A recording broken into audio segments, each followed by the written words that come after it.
Good morning, YouTube. It's your boy Humble Warrior back at you with another video. Doing a reaction video, kind of, I guess you say it is late because actually happened last night while I was sleeping. But the Denver Broncos did knock off the Buffalo Bills 24-22 to improve to, excuse me, 4-5 on the season. Russell Wilson had a stellar game, threw for 2 touchdowns, 193 yards. Josh Allen went, I think it was 19-25 or 19-26, 177 yards, a touchdown, 2 picks. And I'm not gonna rattle off all the stats, I can't remember, but to say that game was a basically bend but don't break type of game for the Buffalo Bills. From the jump, they committed turnovers.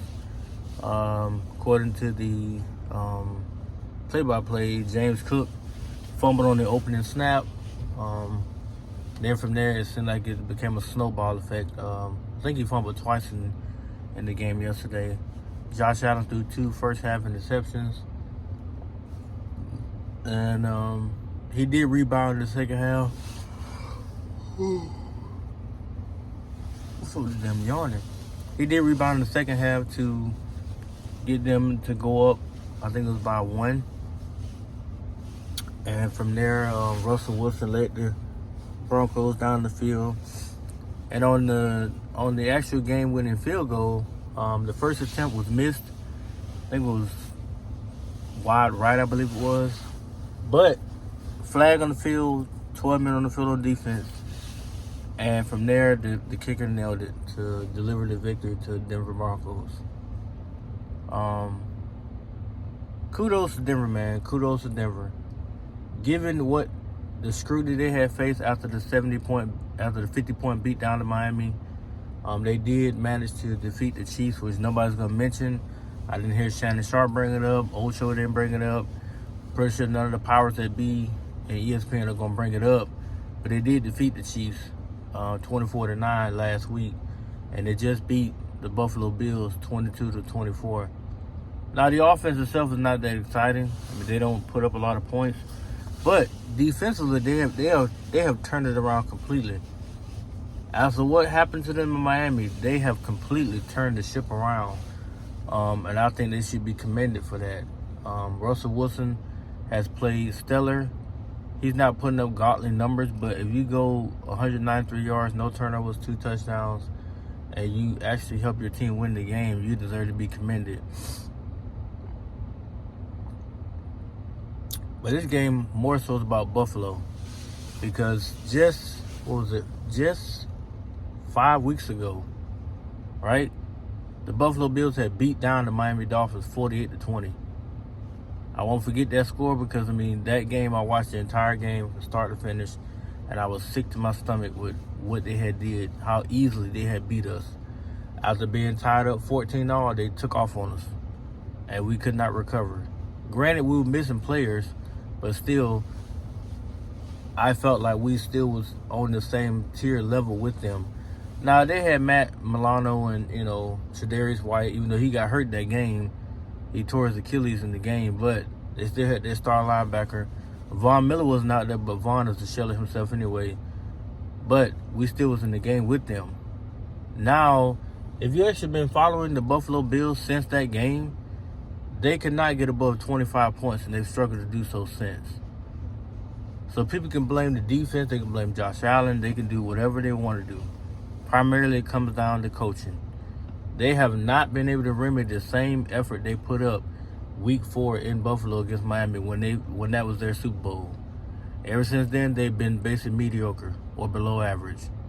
They have not been able to sustain. Like I said, they cannot get above 25 points, and they keep showing.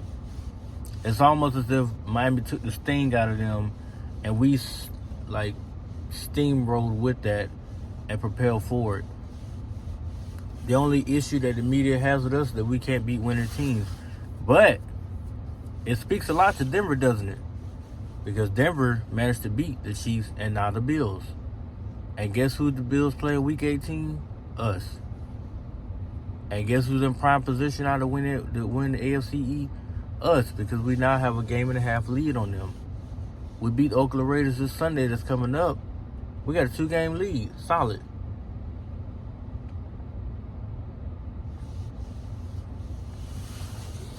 So it's going to be interesting to see what happens, how it unfolds, and stuff like that. I've been listening to the reactions. I've been on Twitter reading people's comments about the game and stuff like that. It seems like people making excuses, or it seems like they want to beat up Josh Allen for the game. And I'm like, yeah, granted, he does turn the ball over, but Josh Allen wasn't the main reason why they lost the game. They lost the game behind turnovers and poor coaching. It wasn't like it's all on him, but I mean, if you want to place it on him, that's fine. The media's not going to do that. They're going to say he's a turnover machine, but they're also going to give him grace. If that was Tua, just like the game against Kansas City, when Tua, those 2 plays that everybody continues to talk about, the miscommunication with Wilson, who ran the wrong route, and then the bobbled snap, where he had to fall out on it, and that was in the game, they beat the fuck out of Tua over that. When we was in prime position to beat the Chiefs, and it made me mad, because we were in prime position to beat them. We were right there. But people act like we're damn 3-6. We're 6-3. We're literally right now in a 3-way tie for 3rd place in the AFC East. In the AFC, not AFC East, in the AFC completely. We're tied with Jacksonville, who took a beat down yesterday. The Ravens lost yesterday. No, not yesterday, Sunday. The Jaguars and the Ravens lost Sunday. The Chiefs lost. And now the Bills and the Jets. So the Dolphins had one hell of an amazing bye week. All while they was healing up, teams were losing. Now, is that to say it's going to propel us forward?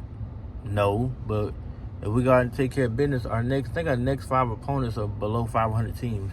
Now, they can say what they want. If we win 5 in a row and we beat these teams we're supposed to beat, they can say what they want to say about us. I don't give a damn. We will be 11-3 going into the game against, I think it's Dallas. 11-3 going against Dallas. We beat Dallas and moved to 12-3. We'll probably end up losing to the Ravens. So we'll go 12-4. Then we beat Buffalo. We'll be 13-4 in the season. Say what you want to say about us. But if we went out, win the next 7, win all the 7 games, we would be 15-3. 15-3 on the season with a home playoff game against one of the lower tier seeds, which would probably be Houston or something like that. Which Houston is a very dangerous team. Let's not get it twisted like they're not. But this game was mainly about Buffalo and how important it was for Miami that Buffalo lost, because now we have an opportunity to close in on the AFC East title and win it since the first time since 2008. That's a long time to not have a crown. The last 3 years have belonged to the Buffalo Bills. They've easily swept the division. They've easily beaten us and the Patriots and the Jets to secure the AFC title time and time and time again. So it would be nice to have that title.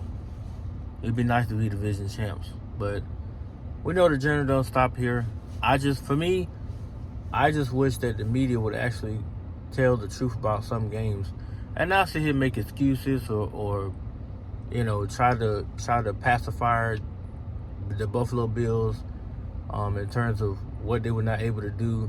Because when Miami dropped that 70-piece on Denver, they said we were the second coming to the greatest show on turf. Then we ended up losing to Philly, Chiefs, and the Bills. Now all of a sudden we can't beat winning teams, but we beat up on lackluster opponents. That's the going narrative. We can't beat the good teams, but we beat the hell out of the teams that are ready to. Can that same narrative be used in terms of the good teams not being able to beat lackluster teams? Because we saw it Sunday. We saw it on... Oh, no, actually, I'll take that back. The Cleveland Browns are not a bad team, and they did beat the Ravens. And the 49ers just stomped with the addition of Chase Young. Let's not get it twisted. With the addition of Chase Young, the 49ers, who got back Trent Williams and Debo, stomped all over Jacksonville. So Miami actually caught a break because the team that we needed to fall in place, they failed. All we got to do now is take care of business against Oakland, and Oakland beat the Jets. No, that's Las Vegas. I'm sorry. Las Vegas Raiders beat the Jets. Apologize for that one. So, in retrospect, give the Broncos their credit. Yes, they're not the greatest team, but given how their season started, especially after that 50-point beat down in Miami, when everybody was making memes about them, everybody was pretty much dismissing Russell Wilson. And they were saying how bad of a marriage it was between him and Sean Payton. How horrible it was. How bad that team looked. Now you have to stand back and appreciate what they were able to do the past 2 weeks. Because they knocked off 2 perennial Super Bowl contenders. No doubt about that. Is that to say they can reel off some wins? Who knows? They might. If they win 6 out of the next 7 games, the Broncos are right there at 10-5, and they could possibly sneak in as a wild card. And their destination might end up being Miami again. Who knows? But still, they're in prime position. They're in a situation where they can rattle off some wins, and they could be right there fighting for a wild card spot at the end of the year to have something to fight for. Because right now they're still in contention to make the playoffs. They're not eliminated. They're not like Carolina or Arizona or, teams like that. They're not in that position. They could still fight for something. So that was a huge win for them last night. They get to rest up to the following Sunday knowing that they beat a pretty good Bills team. Granted, yeah, they didn't have Tre'Davious White and Matt Milano. But we're not in the business of making excuses for people. You put out on the field what you put on the field, you expect the W.